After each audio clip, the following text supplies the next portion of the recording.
اللهم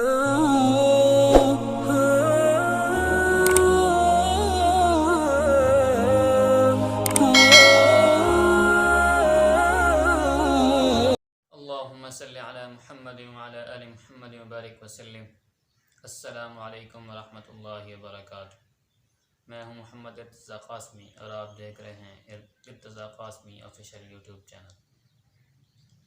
میرے بھائی دوستو، جیسا کہ ہم سب جانتے ہیں کہ حضور اقدس صلی اللہ علیہ وسلم اور صحابہ اکرام رضوان اللہ تعالیٰ علیہم اجمعین نے دین کے پھیلانے میں کس قدر تکلیفیں اور مشقتیں برداشت کی۔ ان تکلیفوں کا برداشت کرنا تو درکنار، اس کا ارادہ کرنا بھی ہمارے لیے بہت مشکل ہے، اور تکلیفیں برداشت کرنا تو دور، ہم ان کا ذکر کرنا بھی بہت مشکل سمجھتے ہیں۔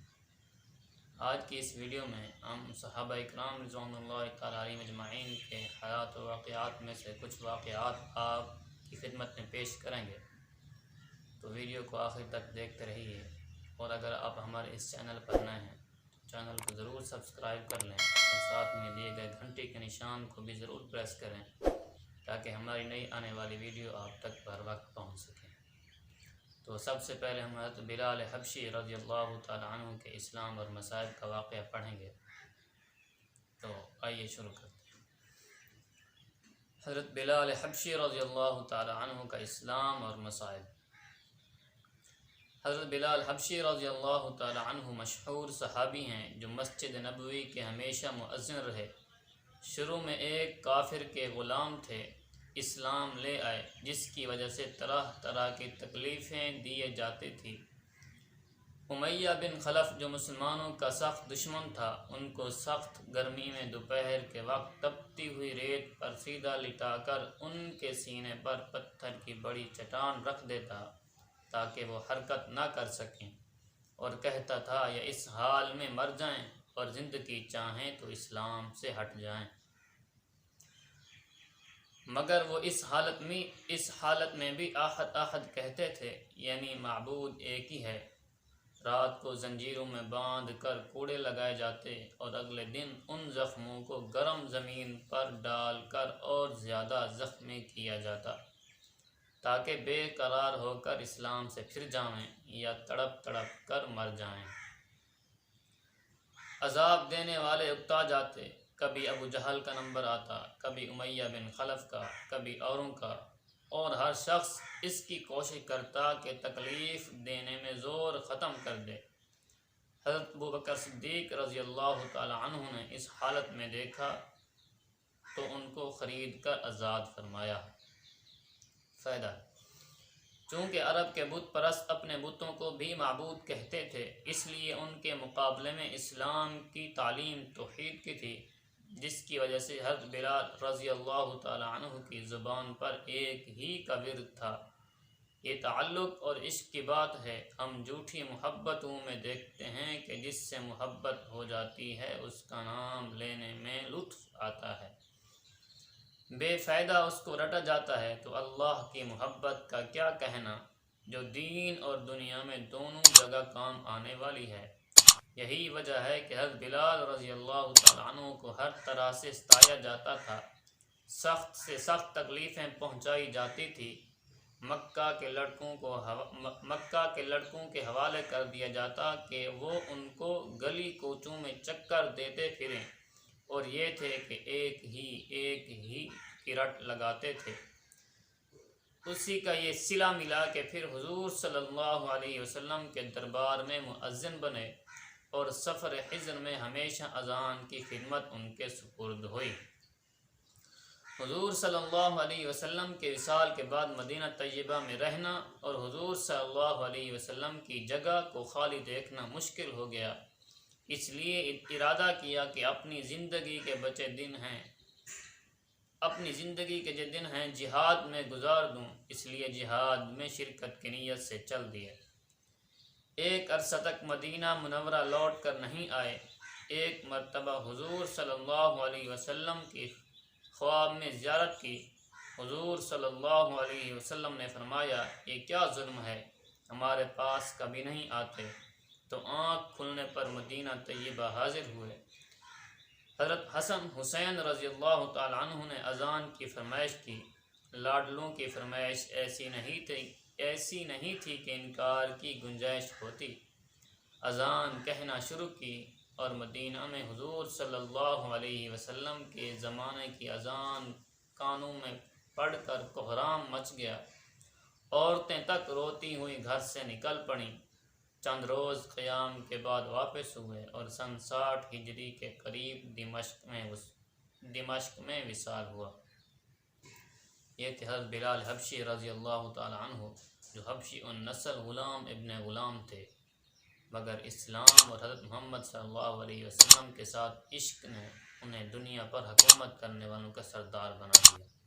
جی ہاں، حضرت عمر فاروق رضی اللہ تعالیٰ عنہ فرماتے تھے کہ ابو بکر سردار ہیں، انہوں نے ہمارے سردار بلال حبشی رضی اللہ تعالیٰ عنہ کو خرید کر آزاد فرمایا۔ ذر غفاری رضی اللہ تعالیٰ عنہ مشہور صحابی ہیں جو بعد میں بڑے زاہدوں اور بڑے علماء میں سے ہوئے۔ حضرت علی کرم اللہ وجہہ کا ارشاد ہے کہ ابو ذر ایسے علم کو حاصل کیے ہوئے ہیں جس سے لوگ عاجز ہیں، مگر انہوں نے اس کو محفوظ کر رکھا ہے۔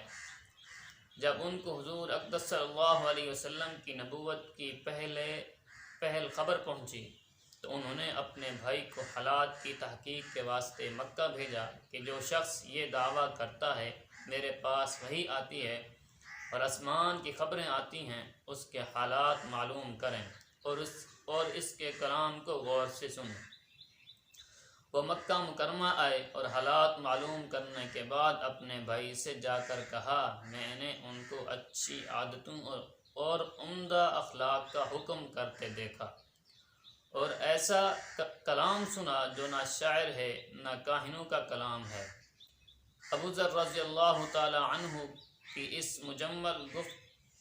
مجمل بات سے تشفی نہ ہوئی تو خود سامان سفر کیا اور مکہ پہنچے اور سیدھے مسجد حرام میں گئے۔ حضور صلی اللہ علیہ وسلم کو پہچانتے نہیں تھے اور کسی سے پوچھنا مصلحت کے خلاف سمجھا۔ شام تک اسی حال میں رہے۔ شام کو حضرت علی کرم اللہ وجہہ نے دیکھا کہ ایک پردیسی مسافر ہے۔ مسافروں کی، غریبوں کی، پردیسیوں کی خبر گیری، ان کی ضرورتوں کو پورا کرنا ان حضرات کی گھٹی میں پڑا ہوا تھا، اس لیے ان کو اپنے گھر لے آئے، میزبانی فرمائی، لیکن اس کے پوچھنے کی کچھ ضرورت نہ سمجھی کہ کون ہو، کیوں آئے ہو۔ مسافر نے بھی کچھ ظاہر نہ کیا۔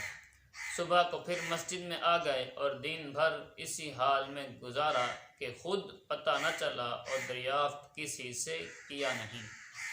غالباً اس کی وجہ یہ ہوگی کہ حضور صلی اللہ علیہ وسلم کے ساتھ دشمنی کے قصے بہت مشہور تھے۔ آپ صلی اللہ علیہ وسلم کو اور آپ کے ملنے والوں کو ہر طرح کی تکلیفیں دی جاتی تھیں۔ ان کو خیال ہوا کہ صحیح حال معلوم نہیں ہوگا اور بدگمانی کی وجہ سے مفت کی تکلیف علیحدہ رہی۔ دوسرے دن شام کو بھی حضرت علی رضی اللہ تعالی عنہ کو خیال ہوا کہ پردیسی مسافر ہے، بظاہر جس غرض کے لیے آیا ہے وہ پوری نہیں ہوئی، اس لیے پھر اپنے گھر لے گئے اور رات کو کھلایا سلایا، مگر پوچھنے کی اس رات بھی نوبت نہ آئی۔ تیسری رات کو پھر یہی صورت ہوئی تو حضرت علی رضی اللہ تعالی عنہ نے دریافت کیا کہ تم کس کام آئے ہو، کیا غرض ہے؟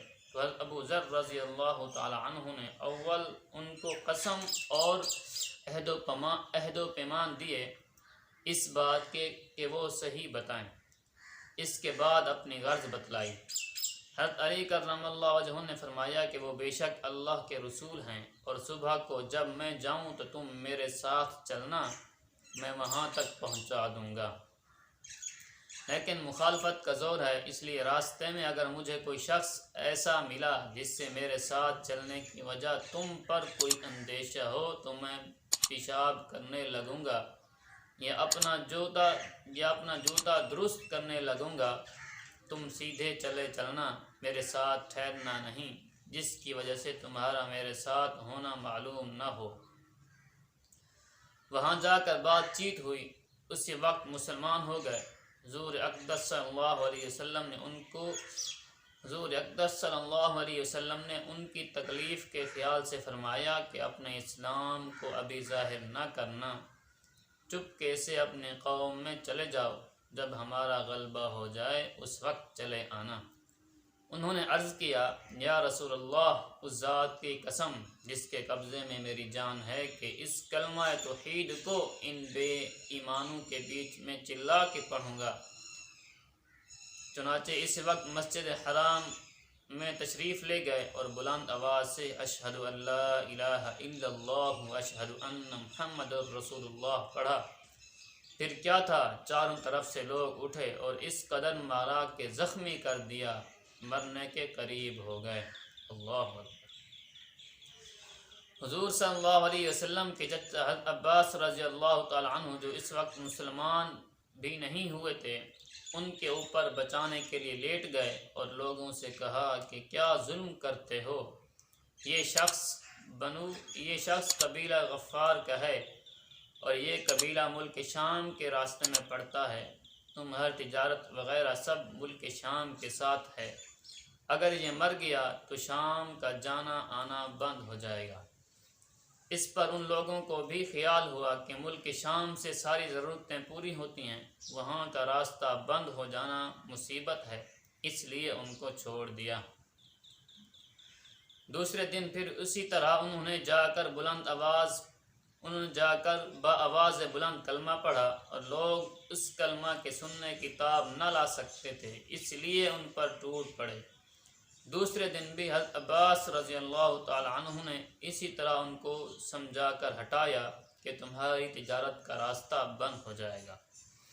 فائدہ: حضور صلی اللہ علیہ وسلم کے اس ارشاد کے باوجود کہ اپنے اسلام کو چھپاؤ، ان کا یہ فعل حق کے اظہار کا ولولہ اور غلبہ تھا کہ جب یہ دین حق ہے تو کسی کے باپ کا کیا اجارہ ہے کہ جس سے ڈر کر چھپایا جائے، اور حضور صلی اللہ علیہ وسلم کا منع فرمانا شفقت کی وجہ سے تھا کہ ممکن ہے تکلیف کا تحمل نہ ہو، ورنہ حضور صلی اللہ علیہ وسلم کے حکم کے خلاف صحابہ رضوان اللہ تعالی علیہم اجمعین کی یہ